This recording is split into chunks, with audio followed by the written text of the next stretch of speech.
உங்கள் வாழ்வை வாழ. Cheers, a senior living by Casa Grande. Life begins at 50. அண்மை செய்தி.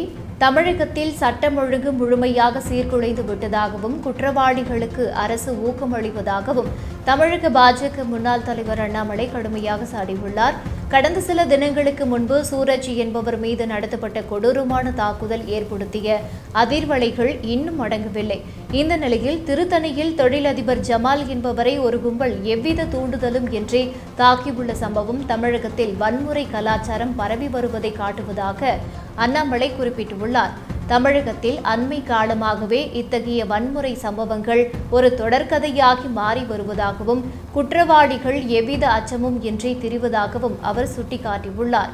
திமுக ஆட்சியில் சட்டம் ஒழுங்கு முற்றிலும் தோல்வியடைந்து விட்டதாகவும் பொதுமக்களின் பாதுகாப்பு கேள்விக்குறியாகியுள்ள சூழலில் சாமானிய மக்கள் தங்களை பாதுகாத்துக் கொள்ள வேண்டிய நிலைக்கு தள்ளப்பட்டுள்ளதாகவும் அவர் குற்றம் சாட்டியுள்ளார்.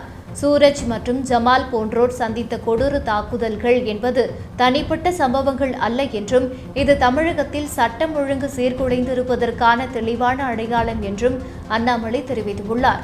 சட்டம் ஒழுங்கை பராமரிப்பதில் தோல்வியடைந்ததை திமுக அரசு எப்போது ஒப்புக்கொள்ளப் போகிறது என்ற கேள்வியை எழுப்பியுள்ள அவர் இன்னும் எத்தனை பேர் இத்தகைய வன்முறைக்கு பலியாக வேண்டும் என்றும் கேள்வி எழுப்பியுள்ளார்.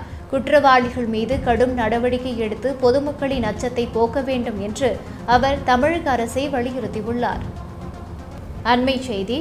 தமிழகத்தில் சட்டம் ஒழுங்கு முழுமையாக சீர்குலைந்து விட்டதாகவும் குற்றவாளிகளுக்கு அரசு ஊக்கமளிப்பதாகவும் தமிழக பாஜக முன்னாள் தலைவர் அண்ணாமலை கடுமையாக சாடியுள்ளார்.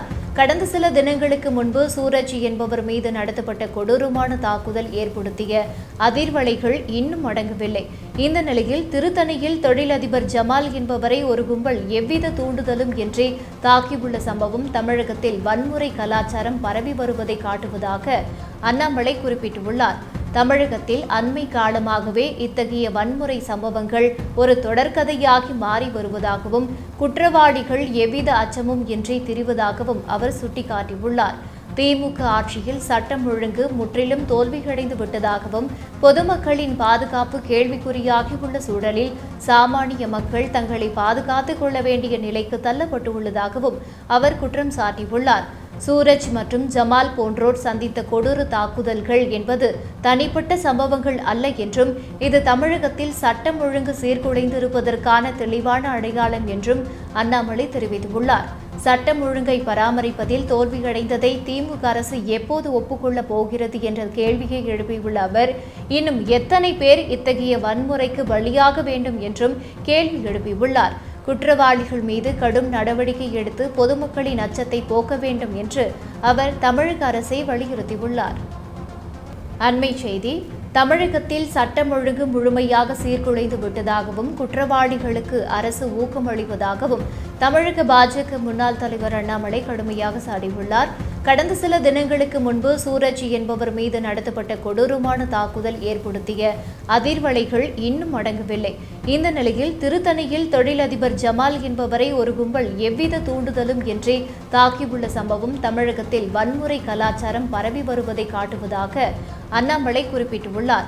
தமிழகத்தில் அண்மை காலமாகவே இத்தகைய வன்முறை சம்பவங்கள் ஒரு தொடர்கதையாகி மாறி வருவதாகவும் குற்றவாளிகள் எவ்வித அச்சமும் இன்றி திரிவதாகவும் அவர் சுட்டிக்காட்டியுள்ளார்.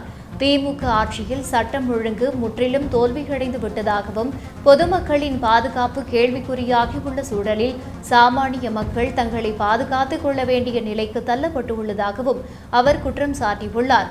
சூரஜ் மற்றும் ஜமால் போன்றோர் சந்தித்த கொடூர தாக்குதல்கள் என்பது தனிப்பட்ட சம்பவங்கள் அல்ல என்றும் இது தமிழகத்தில் சட்டம் ஒழுங்கு சீர்குலைந்திருப்பதற்கான தெளிவான அடையாளம் என்றும் அண்ணாமலை தெரிவித்துள்ளார். சட்டம் ஒழுங்கை பராமரிப்பதில் தோல்வியடைந்ததை திமுக அரசு எப்போது ஒப்புக்கொள்ளப் போகிறது என்ற கேள்வியை எழுப்பியுள்ள அவர் இன்னும் எத்தனை பேர் இத்தகைய வன்முறைக்கு பலியாக வேண்டும் என்றும் கேள்வி எழுப்பியுள்ளார். குற்றவாளிகள் மீது கடும் நடவடிக்கை எடுத்து பொதுமக்களின் அச்சத்தை போக்க வேண்டும் என்று அவர் தமிழக அரசை வலியுறுத்தியுள்ளார்.